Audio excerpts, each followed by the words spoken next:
సంగారెడ్డి జిల్లా సదాశివపేట పట్టణంలో బతుకమ్మ పండుగ సంబరాలలో పాల్గొన్న న్యాయవాది కోవూరు సత్యనారాయణ గౌడ్ మాట్లాడుతూ బతుకమ్మ పండుగ అనేది ధర్మం కాదా రాజు అనే దంపతులకు 100 మంది పుత్రులు జన్మించి వారు మరణిస్తూ ఉండడం సంభవించింది.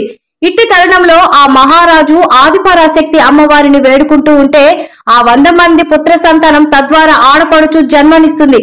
ఆ యొక్క ఆడపడుచు సురక్షితంగా నిండు నూరేళ్లు జీవించాలని ఆ యొక్క మహారాజు మునీశ్వరులను అందరినీ పిలిచి ఆశీర్వదించమని కోరగా మునీశ్వరులందరూ ఆ ఆడపడుచుని నువ్వు నిండు నూరేళ్లు బతుకమ్మ అని దీవించగా ఆ రోజు నుంచి ఆమె యొక్క నామకరణ దినోత్సవంను బతుకమ్మ పండుగగా తెలంగాణ రాష్ట్ర వ్యాప్తంగా జరుపుకుంటున్నారని తెలియజేశారు.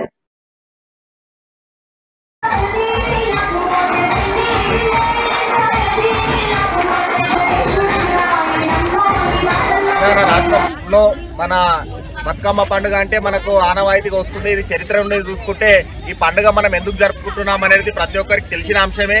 కాకపోతే ఏంటిదంటే మన ప్రత్యేకత ఈ బతుకమ్మ పండుగ అనేది దీన్ని మళ్ళీ ఒకసారి మనం పునరావృతం చేసుకుందాం. ఎందుకంటే బతుకమ్మ అంటే నువ్వు బతుకు అని అర్థం.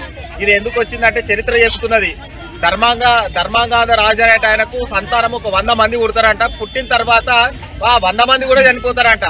అయ్యో మాకు ఇట్లా ఎందుకు అవుతుంది, మేము రాజ్యంకి అంతా మంచి చేస్తున్నాం అని చెప్పేసి అమ్మవారికి పూజ చేసుకుంటే వాళ్ళకు ఒక సంతానం అనేది ఆడపడుచు పుడుతుంది. పుట్టినప్పుడు అక్కడికి వచ్చినటువంటి ఆ పుత్రికకు అందరు కలిసి ఆశీర్వదించడానికే మునులు వీళ్ళందరూ వస్తారు.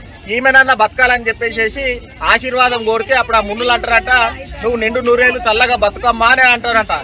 అన్నప్పుడు మనం అందరము ఆ ఆడపడుచుకు నిండు నూరేళ్లుగా బతకాలనే ఉద్దేశంతో బతుకమ్మ అనే ఒక పేరు వచ్చి దాని ఒక పండుగలాగా మనం జరుపుకుంటున్నాం.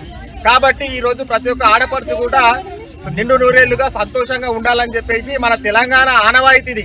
మనం తెలంగాణలో మన ఆడపడుచులను మనం జాగ్రత్తగా మంచిగా చూసుకోవాలనే ఉద్దేశంతో ఈ యొక్క పండుగను మన యొక్క ప్రత్యేకతగా మనం చెప్పుకుంటాం. కాబట్టి ఈ యొక్క అవకాశం ఇచ్చిన మీడియా మిత్రులకు అందరికీ మేము ప్రత్యేకంగా ధన్యవాదాలు తెలుపుతున్నాం.